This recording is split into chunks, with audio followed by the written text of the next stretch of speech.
আসসালামু guys, welcome back to our mini blog. তো আজকে চলে যাচ্ছি কাটিমন গাছে বীজ দেওয়ার জন্য, কারণ অনেক কিলো কিন্তু আম পড়ছে। তো এই দেখতে পাচ্ছি এত সুন্দর ওয়েদারের সাথে কিন্তু আমরা চলে এসেছি। তো এইটা রেল স্টেশনের পাশে কিন্তু আমাদের বাগানটা, তো দেখতে পাচ্ছেন এখানে। তো এখানে কাটিমন, মালটা আর পিয়ারা আছে। তো 3 রকম ফসল মোটে। তো দেখতে পাচ্ছেন মালটাগুলো কিন্তু অনেক সুন্দর ধরে আছে। তো এত বড় বড় মালটা, তো এই মালটাগুলো কিন্তু অনেক মিষ্টি হয়, কারণ এখানে দেখতে পাচ্ছেন একটা গোল পাইসের রকম কিন্তু ছাপা আছে। তো এটার জন্য কিন্তু এটা মিষ্টি লাগে অনেক। তো দেখতে পাচ্ছেন এখানে এগুলো বাগানে কিন্তু আজ বীজ দিব।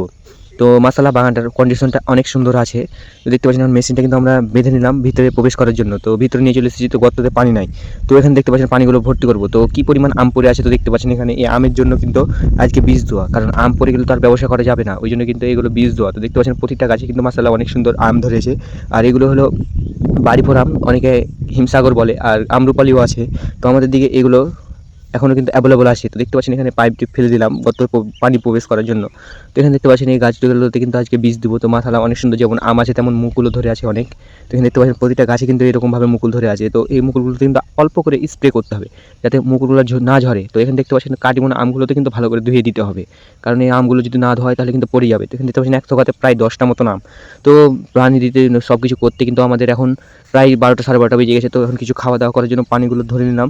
তো এখন খাওয়া দাওয়ার পর কিন্তু গাছে উঠে গেলাম কিছু পরিমাণ ডাল কাটার জন্য। তো এই ডালগুলো মূলত গাছের উপরে রোদগুলো মানে একবারই কিন্তু রোদ আসতে দেয় না, ওই জন্য কিন্তু এই ডালগুলো কেটে ফেলে দিলাম সব। তো কেটে ফেলার পর দেখতে পাচ্ছেন এখানে কত সুন্দরভাবে একবারই সাফ হয়ে গেল। তো কাটতে কাটতে একটা ফল দেখতে পেয়েছি। তো এই ফলটার নাম কি অবশ্যই বলবেন, কারণ ওপর এত সুন্দর। আর একটা ভিতর কেটেছিলাম, তো ভিতরটা দেখুন কত একবারই কীরকম হয়ে আছে, একবারে অন্যরকম একবারই। তো মাশাআল্লাহ গাছগুলো সম্পূর্ণ কাটা হয়ে গেছে। তো দেখতে পাচ্ছেন এখানে গাছগুলো সব কেটে নিয়েছি, যেগুলোতে ডিস্টার্ব করছিল ওই ডালগুলো কিন্তু কেটে নিয়েছি। কাটতে কাটতে দেখতে পাচ্ছেন এখানে অনেক ঘাম।